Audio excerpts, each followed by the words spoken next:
हाय बच्चों, नमस्कार। आज फिर 5.2 एक्सरसाइज अर्थमेटिक प्रोग्रेशन से क्वेश्चन नंबर 15 के साथ हाजिर हैं।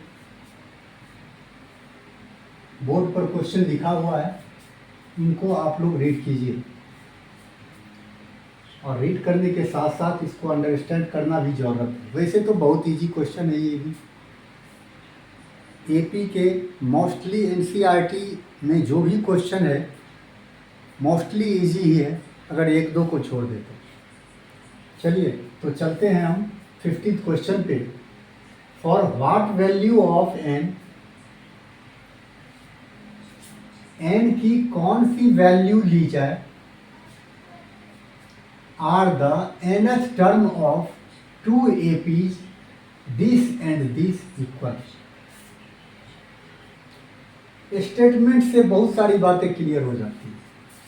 इसमें कह रहा है कि n का कौन सा वैल्यू हम लें ताकि इन दोनों एपी का nth टर्म इक्वल हो जाए। ठीक है, तो दोनों एपी से nth टर्म निकाल लेते हैं और उसको इक्वल कर देते हैं, अपने आप आपको n की वैल्यू आ जाए। मेरे ख्याल से बहुत ही क्लियर कॉन्सेप्ट है इसका। अब दोबारा शायद रिपीट करने की जरूरत नहीं है।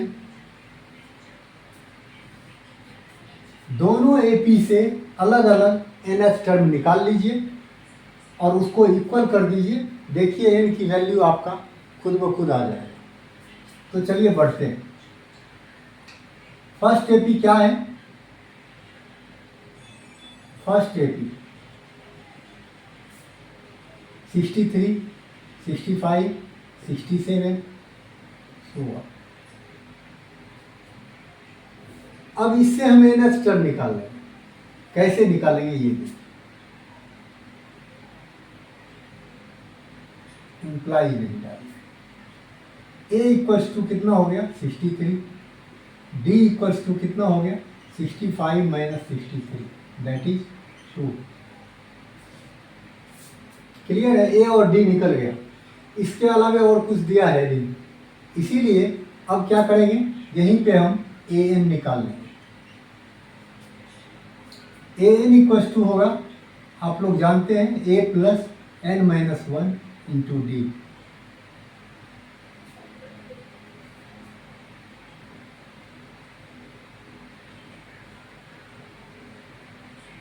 ए की वैल्यू 63 प्लस एन माइनस 1 और डी की वैल्यू 2। क्लियर है? 63 प्लस 2 को n से मल्टीप्लाई कीजिएगा 2n होगा, 2 को 1 से कीजिएगा -2 आएगा। फाइनली 63 में से 2 माइनस हो जाएगा क्योंकि ये प्लस का है और ये माइनस का है, तो प्लस का साइन रहेगा, प्लस 2n इक्वेशन 1। हमने क्या किया, इस एपी से हमने an की वैल्यू निकाल लिया और फिर इसी तरीके से इस एपी से an की वैल्यू निकाल लेंगे और हमें क्या करना है, दोनों को इक्वल कर देना। यहाँ लिखिए फॉर फर्स्ट एपी, यहाँ लिखिए फॉर सेकेंड एपी।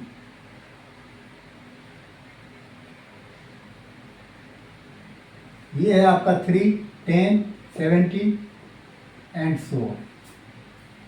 इसमें से ए की वैल्यू हो गई 3, डी की वैल्यू हो गई 10 माइनस 3 दैट इज 7।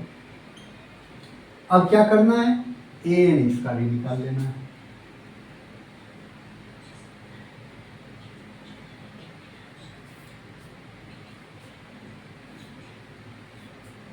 अब अगर इसमें आपको कहीं डाउट हो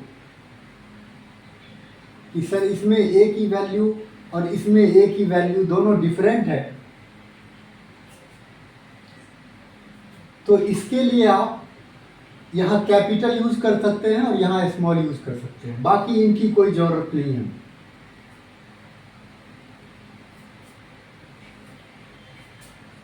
आप अगर चाहें तो यहाँ कैपिटल ए कर दीजिए, यहाँ कैपिटल डी कर दीजिए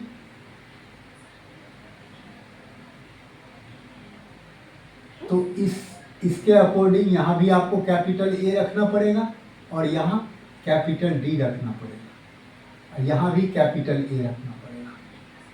इतना चेंज हुआ।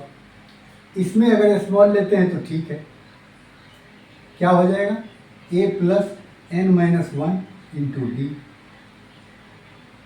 ए की value 3 plus N minus one into D की वैल्यू 7, ये हो गया आपको 3 प्लस 7n माइनस 7, सिंपली -4, ये प्लस है और ये माइनस है, दोनों का डिफरेंट साइन है तो इसको माइनस कर देंगे, बड़ा जो है ग्रेटर जो है उसका साइन लगा देंगे, +7। इक्वेशन 2। अब आप क्या देखते हैं, क्या कहा कि n की क्या वैल्यू रखें ताकि दोनों का NH टर्म सेम हो जाए। अब दोनों का NH टर्म सेम करना है, अकॉर्डिंग टू क्वेश्चन क्या लेना है, an जो होगा वो an के बराबर होगा।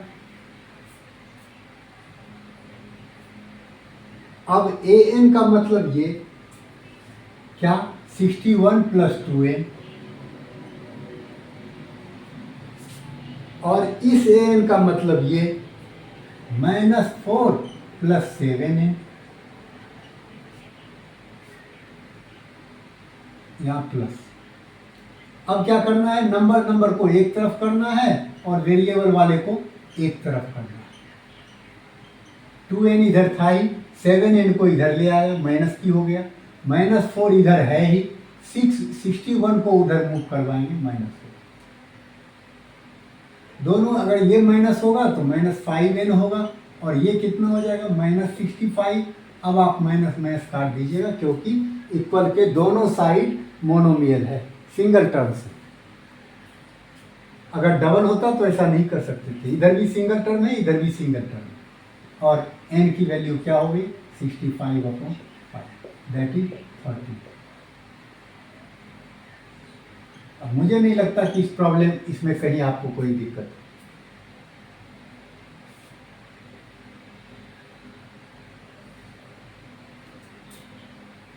अब कहोगे सर ये इक्वेशन का कहाँ यूज हुआ, तो मेरे ख्याल में इक्वेशन की जरूरत ही ना, अगर ना बनाओ तो ठीक है।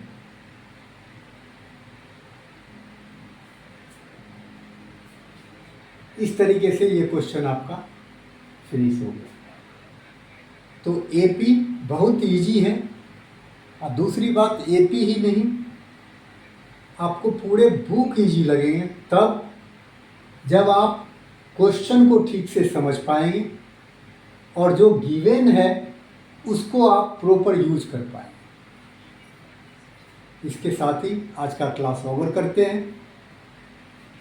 एक लाइक ज़रूर कीजिए और सब्सक्राइब कीजिए चैनल।